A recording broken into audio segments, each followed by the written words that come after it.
Olá, boa noite. O Realidade em Pauta de hoje fala de um assunto que interessa principalmente as mães, mas que influencia a vida de todos nós, o aleitamento materno. Que o leite materno é o melhor alimento do mundo para o bebê, todo mundo sabe, e amamentar é o sonho de muitas mulheres. Mas quando o momento chega, é um grande desafio, pois o que se tem imaginado durante a gestação nem sempre é a realidade. Dor ao amamentar, bico do peito rachado, leite empedrado e outras dificuldades podem acarretar até uma inflamação nas mamas conhecida como mastite. Mas para tudo dá-se um jeito. O importante é persistir, porque com o tempo o sonho da amamentação vai se tornando realidade. Quando um exame indica que uma nova vida está sendo formada, a alegria toma conta da família. As semanas vão passando, a barriga vai crescendo e logo dá para ter uma prévia do rostinho do bebê com a ajuda da tecnologia. E então ele nasce e aquele serzinho tão pequeno faz uma mudança gigantesca na vida da família. Amamentar é o primeiro desafio da mãe. E nada mais completo do que o leite materno, como afirma a pediatra Carolina Suetugo. O leite materno é o melhor alimento do mundo, né? A gente sabe que ele é considerado o alimento nutricionalmente mais completo que existe, né, no nosso meio. Ele tem tudo o que o bebê precisa e até o 6º mês ele deve ser mantido exclusivamente, né? O bebê não precisa de nada, não precisa de água, de chás, absolutamente nada. Ele tem a quantidade exata de carboidratos, de proteínas, de gorduras que o bebê precisa, além de várias outras vantagens, né? A gente tem a passagem de anticorpos maternos, né? A gente tem a passagem de diversas substâncias que vão auxiliar no crescimento e desenvolvimento saudável do bebê. Mas amamentar nem sempre é fácil e as dúvidas começam ainda na maternidade, como conta a enfermeira obstetra Cíntia Rodrigues. A posição e pega é a maior dúvida das mães, né? Mesmo que a gente ache que é uma coisa tão natural, não é tão fácil assim como todo mundo imagina. Então a maior dúvida é posição e pega mesmo, que pode ocasionar o trauma mamilar, que aí fica muito dolorido e isso pode dificultar um pouco a amamentação. Na verdade, todas as mães acham que precisa ter um mamilo muito protuso, aquele mamilo grande para poder conseguir amamentar. E a realidade não é essa, né? A mãe pode até ter um mamilo plano, né? Ou semiplano, que seja, para conseguir amamentar. O importante é ter uma areola macia que o bebê consiga abocanhar. Né? Então, o que a gente sempre pede? Não deixar a mama muito engurgitada, muito cheia, não tomar banho com água quente, que estimula os ductos e aumenta muito a mama, para que o bebê consiga abocanhar corretamente toda a areola para não dar um trauma mamilar. E foi justo um trauma desses que fez a Neila sofrer e ter uma infecção nas mamas conhecida como mastite. Ela é mãe de Lauren, de 3 anos, e Henry, de 10 meses. E depois de ter a primeira filha, ela precisou voltar ao hospital e ficou internada por alguns dias. E aí foi bem difícil, eu passei por um momento bem complicado. Eu tive que ficar internada por 15 dias, cheguei a tomar 4 antibióticos diferentes na veia, com a minha nenezinha, né? A gente pensava estar em casa agora curtindo minha bebezinha. Voltei para o hospital, voltei para a maternidade com a pequenininha internada, então não foi um momento fácil, foi bem difícil, passei por muita dor. E aí tinha essa esperança de conseguir voltar a amamentar minha filha, porque foram 15 dias bem horríveis, assim, eu tive que, até os médicos achavam que eu não ia conseguir sarar com os antibióticos, porque não estava respondendo mesmo, e eles cogitaram a fazer uma cirurgia. E aí na cirurgia eles teriam que abrir, fazer uma lavagem e tal, e isso dificultaria muito ela conseguir voltar a mamar depois, né, todo machucado, com ponto, né, depois de uma cirurgia ser bem difícil. Mas em casos mais leves, em que não há necessidade de antibiótico ainda, uma manobra nas mamas pode aliviar a dor. Quando tem uma ingurgitação ou até a mastite, né, porque a ingurgitação é quando está muito cheio, a mastite já é uma inflamação. A gente pode fazer uma compressa gelada e uma ordenha manual, que são movimentos circulares em volta da mama para poder estar ordenhando esse leite, que é extraindo ele, para dar um alívio para a mãe. Então a gente ensina isso para a mãe, pede que ela faça em casa só para alívio, porque quanto mais leite a mãe tirar, mais ela produz. E evite água quente, porque a água quente, tudo que é quente, né, até o vapor pode fazer com que produza muito leite. Então o bebê mama e aí estimula com água quente, ela produz muito leite e isso dificulta um pouco a amamentação. Neila tomou muito antibiótico por conta da infecção e nada dava jeito. O que resolveu foi um tratamento natural com argila, como ela mesma conta. Com fé, pedi a Deus que não precisasse fazer cirurgia. E foi através de tratamentos naturais que a gente obteve a cura, com geoterapia. A gente fez com argila, com carvão e dolomita, misturando eles e aplicando sobre a área que estava infeccionada, e eram os 2 seios. Então eu dormia com aqueles tratamentos. Em 3 dias, depois de eu passar 15 dias no hospital tomando antibiótico, em 3 dias com a geoterapia, melhorou, desinflamou, e no ultrassom constatou que as placas, eu tinha placas de pus dentro do seio, elas reduziram quase completamente, não foi necessário fazer uma cirurgia. Para evitar situações como essa, é importante que a mãe procure um pediatra antes mesmo do bebê nascer, justamente para ter orientações importantes e ir se preparando desde já. Hoje em dia já é recomendado que a partir da 32ª semana de gestação, a gestante já passe com o pediatra para que ela seja orientada desde a gravidez em relação a todas as coisas que vêm pela frente. E uma delas é a amamentação. Uma mãe orientada consegue lidar melhor com todas as eventuais intercorrências, né, que podem acontecer aí no pós-parto, principalmente com a amamentação. Tudo fica mais tranquilo e mais leve quando a gente tem orientação. E aqui no estúdio eu tenho o prazer de receber a doula pós-parto e consultora em aleitamento materno, Priscila Castanho, que é idealizadora e fundadora do Abraço Materno, que é uma empresa que cuida de mães e bebês. Boa noite, Priscila, seja bem-vinda. Obrigada, boa noite. É um prazer te receber aqui para falar de um assunto tão importante para todas nós, né? A gente compreende que durante esse período, né, do pós-parto, existem muitas modificações físicas, psicológicas. Existe algum tipo de informação que te prepara para isso? A gente tenta trazer informação ainda durante a gestação e também ter momentos como esse para conscientizar toda a sociedade que é um momento muito delicado, né? Então, quanto mais a mulher conseguir ler, se informar, conversar com outras mães que já viveram isso e mães que possam dizer o que elas viveram na sua intimidade, porque muitas vezes o que é dito é algo que se quer ouvir. Para falar a verdade mesmo, né? Isso. Então, quanto mais a gente conversar, ler a respeito, começar a conversar com o médico que vai te acompanhar, tanto o obstetra quanto o pediatra, uma consultora em aleitamento, tudo isso pode ajudar essa mulher a se preparar para esse momento do pós-parto. Então, conversar com outras mulheres ajuda, mas ela encontrar a sua identidade como mãe. Eu acho que isso que é um grande valor, para a gente poder começar a construir o que é que ela gostaria de verdade e como ela se sente à vontade com determinado procedimento. Ela se sente à vontade amamentando? Ela se sente à vontade amamentando em público ou ela gosta de se reservar? Né? Como que é para ela acordar de madrugada? Ela quer aquele bebê mais perto dela? Ou ela quer aquele bebê no quarto porque aqueles barulhinhos comuns que o bebê faz incomoda, ela não consegue descansar?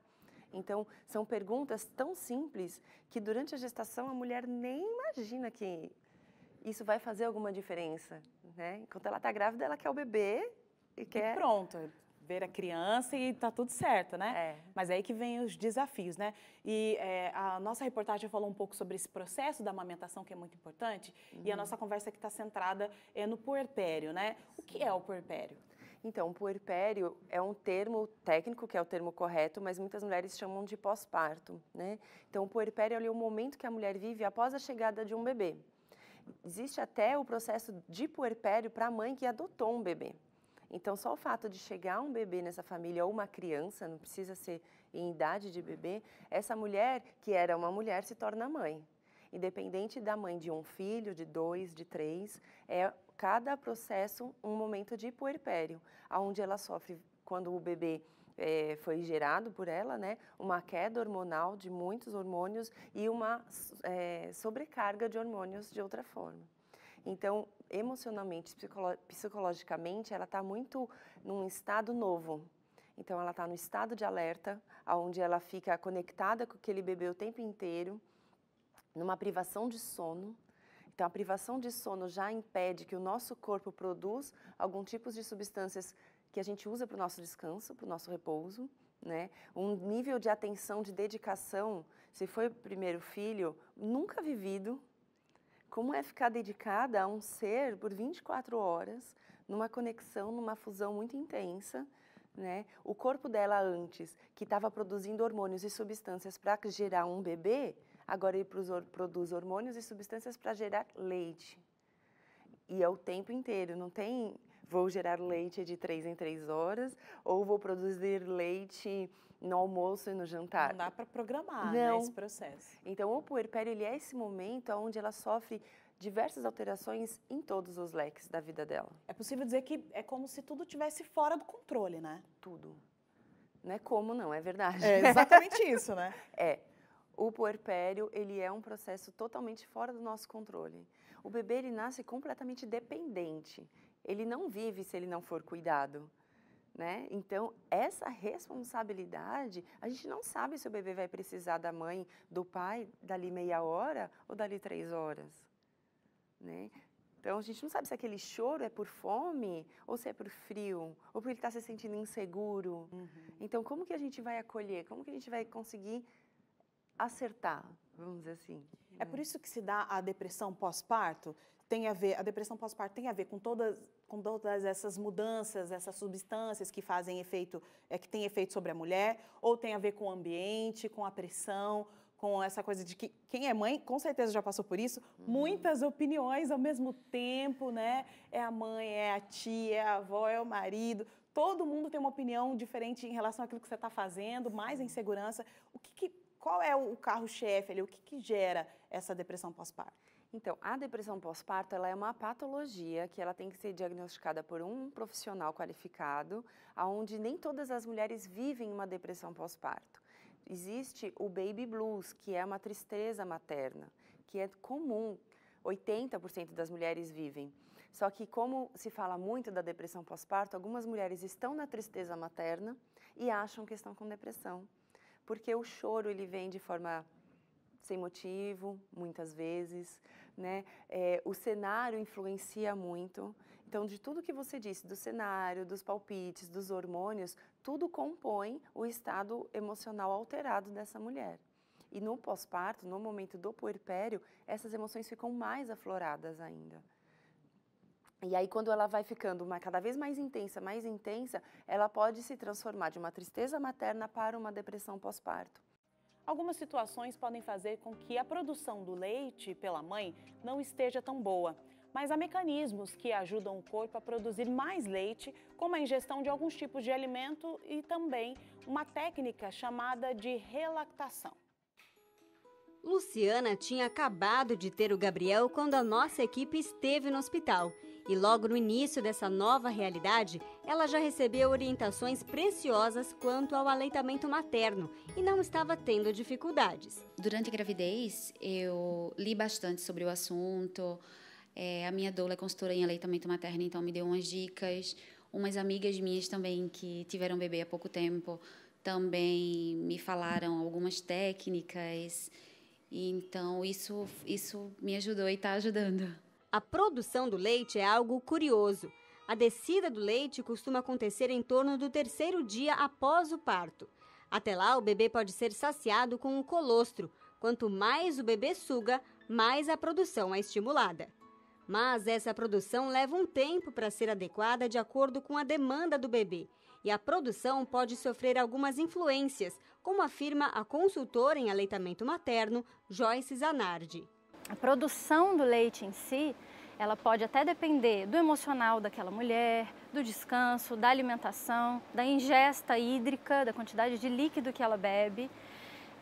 Mas, no geral, sim, as mulheres foram feitas todas para amamentar, e elas têm esse potencial, elas têm que acreditar que elas são capazes de amamentar. As posições são variadas e vale a que mais ficar confortável. Então, nós temos a posição tradicional, que é a mãe sentada com o bebê deitadinho, que é a mais usada por todo mundo. A gente só pede para a mãe não deixar a vão no braço, apoiar direitinho e deixar o bebê. Todo mundo pode observar que o bebê fica olhando para a mãe, a gente fala que está namorando a mãe, né? Barriga com barriga, queixo encostado no peito, tudo certinho. Essa é a tradicional, que todo mundo utiliza. A gente pede para a mãe apoiar um pouquinho o braço aqui, seja com cobertor enrolado, com travesseiro, o que ela quiser, porque senão cansa o braço, cansando o braço, vai soltando o bebê e ele puxa o bico, isso pode dar um trauma, então a gente pede para deixar cheirando o peito, o bebê fica cheirando o peito mesmo, tá? Temos o cavalinho, né, que é o bebê que ele fica sentadinho, então a gente pede para a mãe às vezes segurar a mama, segurar a cabeça com o tronco do bebê para poder sugar. Então esses casos a gente faz às vezes quando tem muita trauma mamilar, o bebê às vezes inverte muito o lábio, a gente pede para a mãe fazer, mas depois ir acostumando o bebê a voltar à posição normal, né, porque senão fica muito dificultoso para a mãe dar mamar com 6 meses um bebê sentado. Temos o invertido, que também a gente faz, segura o bebê e ele vai sugar certinho também. Geralmente essa posição a gente faz com o bebê que só quer mamar de um lado, só do lado direito, a gente engana ele como se estivesse mamando do lado direito, mas aí ele pegou, a gente pede para ir voltando também para a posição normal, para poder ir acostumando, tá? A gente faz todas essas posições com gemelares, se precisar, os dois juntos, no mesmo tempo, pode fazer os 2 cavalinhos ou os 2 invertidos, não tem problema. E o que a gente fala? Que a melhor posição que tem é a posição que é confortável para mãe e bebê. Bebês que estão internados e não podem ser alimentados pelo leite da própria mãe podem sim receber o leite materno através do banco de leite. Para isso, basta que uma mãe que esteja amamentando e tenha uma boa oferta de leite procure o banco de leite mais próximo da sua residência, que ela será orientada na extração desse leite. As crianças, os bebês que recebem leite materno conseguem então se recuperar mais facilmente, ter uma boa saúde, além de serem protegidos contra alergias, diarreias e infecções. O banco de leite atualmente ele funciona mais para ambientes hospitalares, né? Então existe ainda pouca informação em relação aos bancos de leite. Conheço até poucas mulheres que doaram leite para os bancos de leite. Então a gente precisa difundir mais essa informação, né? Para que as mulheres que têm aí um grande volume de leite, né, que conseguem ordenhar um volume bom, que procurem esses bancos, porque dentro do hospital muitos bebês precisam, né, desse suporte. É muito melhor que um bebê que esteja internado receba leite materno, ao invés de receber uma fórmula, né, artificial. Então, é muito importante, né, isso para o bebê desde os primeiros dias de vida, que ele receba leite humano, né, que é próprio para um bebezinho que está ali no início da vida. Para as mães que têm baixa produção de leite, há uma técnica chamada relactação que pode ajudar. Ela também é empregada para ocasiões em que a mãe teve que parar de amamentar por um tempo e teve o fluxo do leite diminuído, como explica a pediatra. Então ela é utilizada, nesse caso, uma sondinha, né? A gente coloca uma sonda ali próximo do bico do peito da mãe, coloca essa sondinha dentro de um recipiente contendo leite materno, no caso, ou a fórmula, se houver impossibilidade do uso do leite materno, e esse bebê vai sugar no peito, vai receber o leite através da sonda e ao mesmo tempo ele vai estar estimulando esse peito a produzir leite. Quando essa técnica é empregada, o leite da mãe costuma aumentar, né? O fluxo de leite aumenta, a produção de leite aumenta e essa mãe consegue retornar com o aleitamento materno.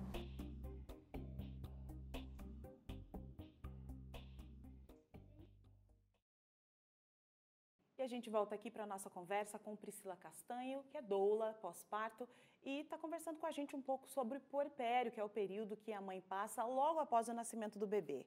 Um ponto bem específico que nós estávamos falando ali no primeiro bloco, característico desse período, é a questão da depressão pós-parto e o que a gente chama de baby blues, ou tristeza materna. Ou tristeza materna, né, que é mais conhecido, né?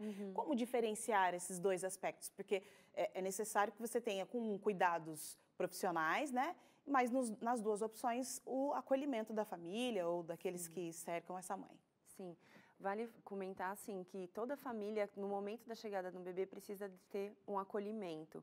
Precisa ser respeitado esse tempo e esse espaço dessa família que está vivendo esse novo ajuste. A chegada de um bebê muda toda a conformação da família. Tem um período para essa família se ajustar.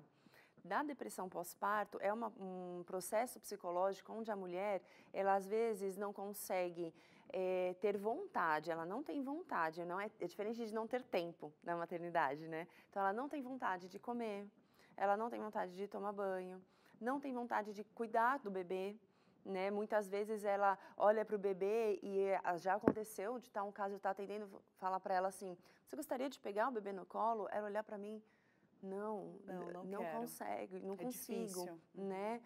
Então tinha um emocional muito difícil. Eu acho que lida com a culpa também, né? A culpa de você olhar para aquele bebê e não desejar o quanto, tanto quanto você desejava nele. Sim. Na barriga. Então, um dos sinais da depressão pós-parto é as pessoas que estão em volta ficarem atentas para ver se essa mulher está com vontade de se alimentar, se ela está conseguindo conversar um pouco, ou se ela só quer ficar na cama, se ela está com um sono exagerado, ou se ela está com muita insônia. Alteração do sono também grave, né? Por exemplo, já está há 3, 4 noites o bebê dorme, ela não consegue dormir. Ou uma mulher que fique na cama o tempo inteiro, mais da metade do dia, porque não tem forças para sair da cama, né? Então, esses são os fatores que quem está próximo pode observar. Porque, como você disse, às vezes ela está sentindo muitas emoções e ela não consegue falar por conta da culpa e da pressão social que acontece. Mas você está com seu bebê, por que você está reclamando? Ele é saudável, está tudo bem. E aí ela tudo bem com ele, não comigo. Com aquele monte de emoção dentro dela e não tem espaço para ela falar. Então quem está por volta pode observar como é que está essa mulher, né? Através desses sinais. Agora, a tristeza materna, ela é um momento que a mulher vai falar, olha, eu estou cansada, olha, você pode ficar com o meu bebê um pouco, eu gostaria de tomar um banho, né? Eu não imaginei que fosse assim. Pedir ajuda. Às vezes, hoje em dia, as mulheres elas estão muito atarefadas, né? Então, cuida da casa, do trabalho, dos filhos e do bebê novo. Então, pedir ajuda. Olha, você quer vir me visitar? Sim. Você pode passar no mercado? Estou precisando de algumas coisas. E aí que entra, quem sabe, o papel do pai ou do avós. Quem está auxiliando, né? Rede de apoio, né? Rede de apoio, sim. E às vezes a gente está num processo de mudar uma cultura, onde nasce um bebê, vai sempre alguém para querer cuidar do bebê. Ah, minha mãe vai tirar férias, meu marido vai tirar férias para me ajudar a cuidar do bebê por um mês. Mas e cuidar dessa mulher? Esse é o ponto, né? Sim. Quem está vendo o que ela gostaria de comer? Quem está vendo se tudo que ela precisa para sua higiene íntima está ali? Quem está vendo que se ela quer tomar um banho, essa pessoa pode ficar 15, 20 minutos com o bebê para ela tomar um banho longo? Que eu brinco que assim, se o banho longo ele é um restartar o sistema. Quando tudo está no meio do furacão, toma um banho. Essa é a dica. Essa é a primeira. E é uma coisa que a mãe não consegue fazer, né? Não. A gente brinca quando reúne, né? Muitas mães, aí fala assim, você conseguiu lavar a cabeça hoje, né? Quer dizer, você conseguiu ficar muito tempo embaixo do chuveiro a ponto de você conseguir lavar a cabeça? Sim. Difícil quando o bebê nasce, né? E muitas vezes quando o marido chega, às vezes do trabalho, oi, que bom que você chegou, segura o bebê, por favor, eu não fui ao banheiro, né? E não conseguiu ter suas necessidades básicas atendidas. Então, é uma mulher que está vivendo essa realidade, que está cansada pelo fato dela ser uma realidade exaustiva e está dentro de um processo hormonal. Aí é uma tristeza materna que vai passar. Então, agora, um ponto tão importante para esse processo, para diferenciar essas duas fases, é a questão do tempo, é isso? Isso. A gente diz assim, a tristeza materna ela pode acontecer dos primeiros dias do pós-parto até, no máximo, 6 semanas após o parto. Há pessoas que dizem que até 2 semanas, mas eu vejo que 6 semanas contempla aquela famosa quarentena, que os antigos falavam que mãe em quarentena não pode pôr o pé no chão gelado. Aquele cuidado da quarentena, que não tem tanto cuidado mais, né?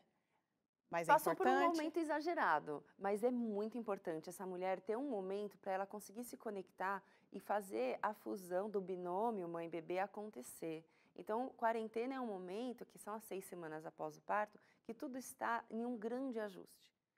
E aí, esse momento, se tem essa tristeza materna, ok.